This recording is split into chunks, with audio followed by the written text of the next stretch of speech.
Et bonjour et bienvenue sur Grasp ici, j'espère que vous allez bien, en tout cas moi ça va super bien et aujourd'hui on va se retrouver pour faire un petit suivi de la petite chambre de culture, on passera aussi ensuite dans la grande chambre de culture pour voir nos Sugar Rush qui ont eu d'ailleurs un problème, donc n'hésite pas à rester jusqu'à la fin et on va en parler tout de suite. Et donc on va commencer par notre petite chambre de culture qui est sur un panneau de secret jardin. Dans cette chambre de culture on a notre Pockmark qui se développe très très bien, d'ailleurs il fait beaucoup de nouvelles feuilles. On n'a pas encore de fruits, enfin on avait des fruits mais je les ai déjà récoltés. On a depuis le rempotage parce que maintenant je les ai mis en pot de 10 litres, ils étaient en pot de 3 litres et demi. Maintenant je l'ai mis en pot de 10 litres.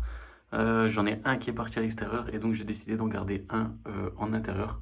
Donc pour l'instant il végète, on n'a pas de nouvelles fleurs depuis le rempotage. Donc c'est pas plus mal, hein. Au plus il va prendre la place, au plus il pourra faire des piments par la suite.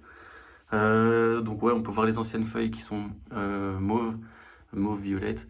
Et ensuite, on aura les nouvelles feuilles qui sont vertes. Donc comme on peut voir, il y en a quand même pas mal.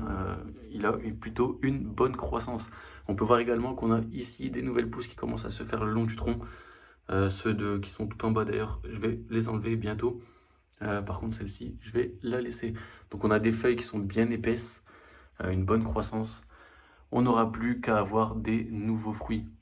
D'ailleurs, si vous ne connaissez pas cette espèce, je vous invite à aller voir sur Google. C'est le Pockmark orange, donc qui est vraiment beau, c'est vraiment des beaux piments.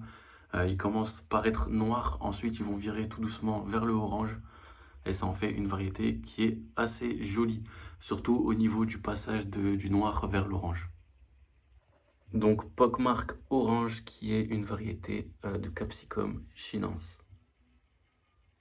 Ensuite, on aura toujours en pot de 10 litres, on aura le Buena Mulata, qui est une espèce que j'ai eu un ami. Franchement, je la trouve assez stylée. Je trouve que les fleurs, elles sont magnifiques, le feuillage aussi. Donc le feuillage est aussi vert mauve, enfin mauve violet, vert, ouais. Mais les fleurs sont complètement violettes. Franchement, je les trouve vraiment belles. Les fruits aussi sont violets avant de mûrir. Donc on peut voir par exemple, on a un départ de fruits qui est ici. Donc on peut voir qui est vert et violet. Ça nous fait quand même des jolies fleurs. J'aime bien aussi la façon dont cette variété pousse. Ça fait vraiment un petit arbre. Je pense que ça pourrait être sympa de le tester en bonsaï. Peut-être faire un banshee avec. On a un tronc qui est assez fin. Parce que justement, c'est pas un chinon. Je ne sais plus exactement de quelle variété il s'agit. Enfin, de quelle espèce il s'agit. Mais en tout cas, c'est plutôt cool. On a des feuilles qui sont aussi mauves. On a beaucoup de nouvelles feuilles d'ailleurs qui sont vertes, comme vous pouvez voir. Donc toutes les feuilles vont commencer à être vertes et ensuite elles vont virer au mauve avec la lumière qu'ils vont recevoir. Ensuite ici, au premier plan, je ne sais pas si vous vous rappelez, donc là ils sont toujours dans les 3 litres et demi. Si vous vous rappelez, on avait, il y a peut-être un mois, si je ne me trompe pas, on avait coupé complètement les plants à la base. Et en fait, c'est ces trois ici qu'on avait coupé. Donc on a notre Bud Jolokia, notre Yellow Fever et notre chocolat Primotali. Donc comme on peut voir ici, on avait vraiment coupé à la base du plant. Et j'avais dit que j'allais les laisser pour voir ce que ça allait donner. Et au final, je vois que les trois ont repris, et même bien repris en un mois. Franchement, c'est incroyable ce qu'ils ont fait. Donc je suis plutôt satisfait, on va les garder. Donc là, en fait, c'est plutôt une chambre de culture qui est là en réserve, histoire d'avoir toujours des plans quand même à vous montrer, et surtout des variétés que j'aime bien. Yellow Fever qui est très productif. Budjolokia qui niveau goût n'est pas mal. C'est pas un de mes préférés, mais c'est pas mal. Et Chocolat Primotali qui est là vraiment pour tabasser, niveau piquant assez élevé. On n'a plus qu'à attendre. Donc en tout cas, on aura déjà un beau système racinaire étant donné que le pot était plein et que c'est un plant qui a déjà été qui a déjà bien poussé et qu'ensuite on a coupé. Donc voilà, donc vous savez maintenant que vous pouvez complètement couper un plant à la base et il suffira de un seul mois pour avoir un nouveau plant en formation et un plant déjà qui est bien dodu. Il faudra juste leur laisser un peu de temps histoire de faire des fleurs et des nouveaux fruits. Donc voilà un peu ce que ça donne. Franchement, pour l'instant, les deux là, celui-là, j'en ai déjà un à l'extérieur, le Pockmark, et le Buena Mulata, j'en ai pas mis à l'extérieur. C'est le seul plan que j'ai. Et je vais essayer de faire des graines isolées justement pour pouvoir conserver la variété. Et aussi pouvoir justement, comme je vous ai dit, tenter de faire des bonsaïs. Donc je pense qu'arrive à terme, c'est celui-là qu'on va utiliser pour faire un bonsaï. Et on verra ce que ça donne. De toute façon, je vous ferai ça en vidéo. Donc dans l'ensemble, je suis plutôt satisfait de cette chambre de culture sur toutes ces deux plans ici. D'ailleurs, on peut voir la différence de variété, la différence de feuilles, ce n'est pas du tout la même chose. Donc voilà, voilà. Maintenant, on va s'attaquer pardon, à la catastrophe, à nos Sugar et je vais vous expliquer un peu ce qui s'est passé. Bon les gars, est-ce que vous êtes prêts? Donc ce que je vais faire, c'est que je vais d'abord vous montrer un peu les plans. D'ailleurs, n'hésitez pas à me dire en commentaire tout de suite, en mettant pause sur la vidéo, selon vous, quelle est la cause, pourquoi mes plans de Sugar Rush se retrouvent maintenant comme ça. Donc on n'est pas loin après le rempotage, je pense qu'on est à 2 semaines après le rempotage, même 1 semaine. Et voilà la catastrophe quoi. Donc dites-moi tout de suite en commentaire, d'après vous, pourquoi les plans sont comme ça. On va faire un petit jeu de devinette. Et maintenant je vais vous expliquer directement tout simplement la cause. Donc en fait on peut voir qu'on a des feuilles qui jaunissent pas mal d'ailleurs. On a toujours de nouvelles pousses, donc le plan continue à pousser. Mais malgré tout, même les nouvelles pousses ne sont pas vraiment belles. On peut voir qu'elles sont quand même assez tordues.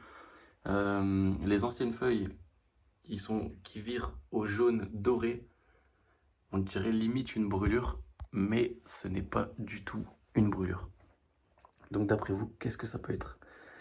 C'est tout simplement que j'ai aperçu ça hier en fait, je suis envahi de trips. Et ça, c'est ça qui va causer ces problèmes sur les feuillages. En fait, la plante se fait carrément détruire par les trips. On peut voir peut-être sur quelques feuilles qu'on a des larves. Je vais essayer de vous montrer. Ici, par exemple, on peut voir qu'on a quelques larves de trips. Et en fait, elles sont toutes recouvertes de ces petites bestioles. Donc ça va, pour l'instant, la petite chambre de culture n'en a pas beaucoup. On peut voir également les troncs qui sont infestés. Et c'est ça le problème de l'intérieur les gars, c'est qu'on n'a pas de prédateurs et que du coup dès qu'on a une contamination, que ce soit trips ou pucerons, ça se propage très vite. Et du coup on est envahi et en 1 semaine les plants peuvent venir vraiment, ça peut vraiment être catastrophique pour les plants et très rapidement. Donc ce que je vais faire les gars, pour régler ce problème, je pense que ça va être la meilleure solution parce que je vais pas commencer à me prendre la tête à prendre une douche au plan tous les jours et tout ça. Ce que je vais faire, c'est que je vais retirer les plants, nettoyer complètement la chambre de culture ainsi que la petite au cas où. Donc je vais retirer tous les plants et je vais tous les mettre à l'extérieur. Et j'espère vraiment que ça va le faire. On va tous les mettre à l'extérieur pendant peut-être 1 semaine ou 2, histoire que les tripes se font manger, etc. Si je vois qu'il y en a encore, ou même si j'attrape des pucerons, je pense de toute façon qu'on va laisser ces plants-là à l'extérieur. Et on va relancer un nouveau projet. On va lancer d'ailleurs 2 projets, étant donné que les 2 chambres de culture seront libres. Donc on va relancer des Sugar Rush, parce que j'ai vraiment envie de faire cette espèce, sauf qu'on va pas les lancer maintenant. Parce que ce que j'ai aperçu, c'est qu'en fait, les Sugar Rush sont vite atteints par les trips, alors que parce que c'est des capsicums bac-atom, alors que les chinenses sont beaucoup moins atteints, en tout cas moins rapidement. Donc ce que je vais faire, c'est que je vais tout virer, tout foutre à l'extérieur, histoire que les insectes prédateurs peuvent faire leur taf, et la nature aussi, donc avec les pluies, etc. Et ensuite, on va lancer un nouveau projet. Et dans cette chambre de culture-là, je ne sais pas encore ce que je vais lancer. J'avais pensé à relancer des Sugar Rush, mais je me dis qu'on aura peut-être le même problème. Donc ce qu'on va faire, c'est qu'on va tout virer. On va laisser 1 ou 2 semaines après le nettoyage sans rien. Et on va commencer à replanter. Alors comment je les ai attrapés, je ne sais pas. Peut-être dû à cause que la fenêtre est ouverte, ou peut-être tout simplement que j'en ai eu directement dans le terreau. Et ça, c'est un gros problème. Donc ce qu'on va faire, c'est qu'on va mettre ça à l'extérieur. Le nouveau projet, je ne sais pas encore ce que ce sera comme variété. En tout cas, j'ai quelques variétés en tête, mais je ne suis pas encore sûr. Et dans la petite chambre de culture, on va faire un projet qui sera... que je ne vais pas diffuser diffuser tout de suite. Enfin, je peux vous le dire, mais en tout cas, ce sera pour faire une vidéo, donc une grosse vidéo sur de la graine à la récolte, sur le piment le plus fort du monde. Alors le piment le plus fort du monde, j'hésite encore à utiliser le Carolina Reaper qui est bien connu, ou alors utiliser le Dragon's Breath qui est passé au-dessus du Carolina Reaper, je ne sais plus en quelle année, mais il y a déjà un moment. Donc voilà, j'hésite encore entre ces 2 variétés, donc on verra ce qu'on va faire. Donc voilà la catastrophe. Donc ce que je vais faire en fait, c'est que je vais enlever les piments qui sont déjà formés, ça je vais les jeter de toute façon. Et je vais les mettre à l'extérieur, histoire qu'ils reprennent un peu du poil de la bête en conditions extérieures. Et puis voilà, ça devrait le faire. Donc pour l'instant, ce que j'ai fait, c'est que j'ai mis un peu d'eau ici au fond pour dire d'augmenter l'humidité parce que les trips n'aiment pas l'humidité. Donc ouais, c'est tout ce que je peux faire pour l'instant. Comme je vous dis, j'ai pas envie de me prendre la tête pour tout nettoyer et enfin nettoyer les plants sous l'eau, ainsi de suite. Donc je vais juste les mettre à l'extérieur. Si ça marche, tant mieux. Si ça marche pas, c'est pas grave. Donc on lancera des nouveaux projets que je vous parlerai tout de suite, enfin que je vous parlerai bientôt en vidéo. Donc voilà les gars, la mauvaise nouvelle de la semaine, c'était Graspicy. Moi je vous dis à la prochaine pour une nouvelle vidéo. Ciao les gars.